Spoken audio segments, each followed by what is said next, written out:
What's up guys, WW Gaming here, bringing you another review, and this is going to be my first review of this certain type of media, and that's books. And I'm currently finished reading Harry Potter, the Sorcerer's Stone, and am right now reading the Harry Potter Chamber of Secrets. And I went through a whole marathon of watching the Harry Potter movies all in order, and I really enjoyed the movies. I grew up with them. I mean, I literally grew up with the kids in the movies. I remember being in school, and one of our field trips was to go out and see the Sorcerer's Stone in theaters at one point.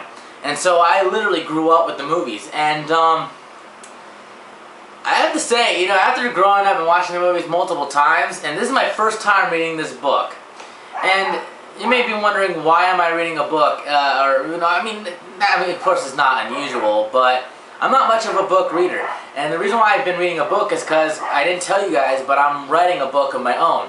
So I kind of been trying to read and learn. I don't have many books, and I'm not really a big fan of the Kindle and ebook software. I mean, it's just better to actually hold a book in my hands, you know, and I never really appreciated the art form before. I never was much of a reader. I was more of that movie video game guy. But anyway, I just thought I'd explain that first before I got into this review, because in my opinion, and I know this goes without saying for most people, the book is better than the movie.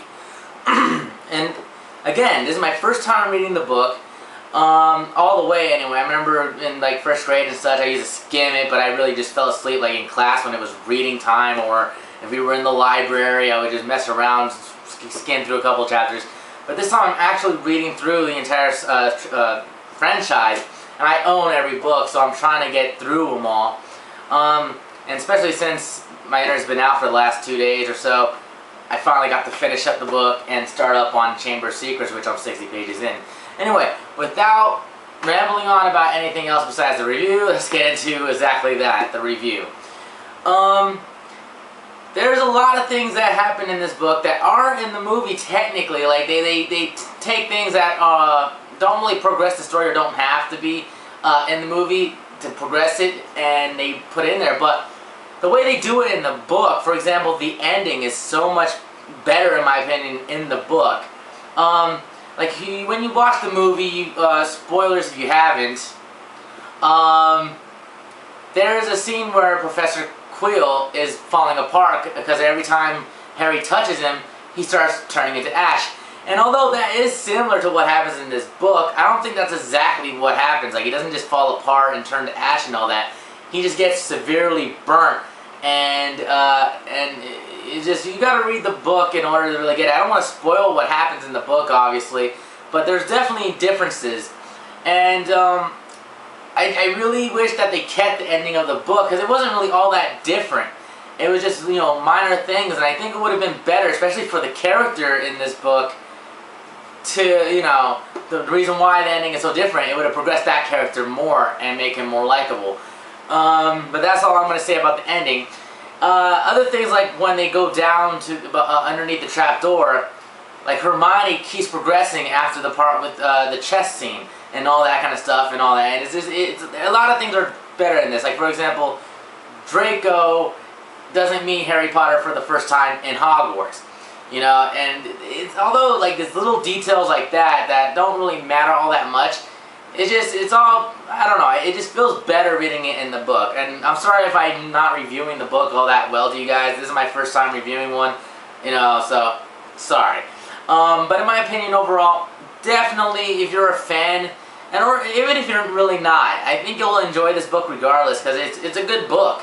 It really extends the imagination, and plus it helps that if you watch the movies and you hear the and you're on the quotes of what they're saying, you can kind of just listen to the words in your head and you're like, yeah, that's what the character would sound like, you know, and it's really good.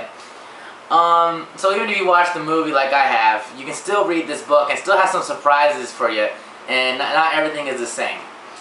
The only thing I have to say I did not like in the book is the whole Quidditch chapter. And that's basically because she made a whole, you know, she made a game, she wanted to explain the rules and all that and have the whole game going, or otherwise what's the point?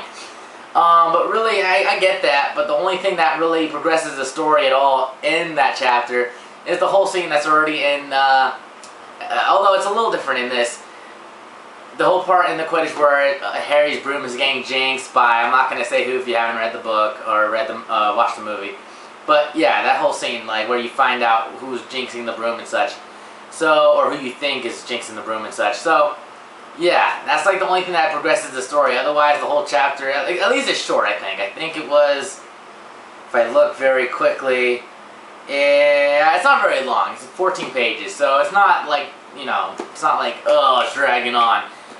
It's just my least favorite chapter out of the entire book. But 17 chapters, there's a lot in here, and it's nothing compared to the last 4 books of the series. So, yay for that. So I'm going to have a lot of reading to do on my hands. Anyway, I enjoyed it. I don't know how to give a grade to a book. All I'm going to do, if I keep reviewing these books, is I'm going to recommend that you go out and read it, or go to your library. Or if you like Kindle on your cell phone or whatever, I use my computer for Kindle. That's why I'm not a big fan. I was like, although I'm on my computer a lot of the time, I just don't like, you know, reading on the computer and all that shit. I don't know, not a fan. Not really, unless I have to. Anyway, read the book if you haven't, even if you haven't watched the movie. Actually, in fact, you should. It's kind of hard to say if you should read this first before the movie, or you read this, or you're gonna hate the movie. I can't make that guarantee for you guys, where it's like, if you read this, you'll like the movie or not, you know. But yeah, all I'm saying is read the book. You'll enjoy it. Am I going to review Chamber of Secrets? Maybe, when I finish it, sure. Hopefully I'll get a better ground on how I'm supposed to review books. Maybe I'll watch some reviews on myself to get a feel for how to review them. But anyway, I just thought I'd review it because I've never really, I mean, I've finished books in my, in my life, like the series of Unfortunate Events, a few of them. The Half-Blood Prince I read, although I don't really remember a whole lot of it, a lot that's in it, so I'm going to end up rereading that too. But yeah, you know, I haven't been much of a reader in my life, and now since I'm kind of making a book, I have to start catching up, you know, so, and it's fun, you know, I'm surprised I'm saying that, but it is.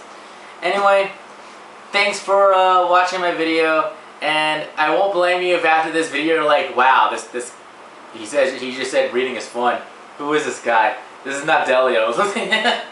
Anyway, thanks for watching, and see you guys next time on whatever I do. But by the way, before you guys go, I will be bringing back Deadlight and Mickey's Castle of Illusion playthroughs. It's just been a little busy because we have painters painting around the house, and they were supposed to be in the house already, but they keep working outside. Like, my dad's telling me they're gonna come inside, and it's like, okay, I put all my shit to high so no one steals anything because I've had enough of that bullshit. And yay! So just fuck you. Also, my whatchamacallit, my top 10 lists that I was gonna do, movies and stuff, and maybe guilty pleasures and worst movies that I don't like and shit like that, they're coming just very slowly. I'm sorry about that. Now I got another computer. I don't have the software on there yet, so I had to get that on there, and then I had to still write the script out and all that shit. So I'm sorry. That might take a little time. Maybe I'll do it as a special when my anniversary comes for this channel, which I think is in June or July, which is going to come up very soon. I think it's July 4th or something like that. Or I might just do a game, which I was actually thinking about that. I actually just got it. So sadly, that was one of the things that was stolen from me, and I used to play it all the time for the PS2. Don't want to say what, but I will give a hint. It's a skateboarding game, but can you guess which one? If you can, guess down below. Yeah, so I'm going to probably do that for the anniversary or something. I know I need to finish a couple of specials that I started out back in the past, like Croc and all that. I know. Now that I have another PS3, I have to start all the way from the beginning, but that's not a problem. So I'll try to get through those playthroughs. I'm not going to have any more unfinished playthroughs that I start now and never finish again. I am going to get down to that. Anyway, just thought I'd mention that. It's a little update / review. Anyway, thanks for watching. Sorry this is dragging on for so long. Peace the fuck out. See you guys next time. Peace.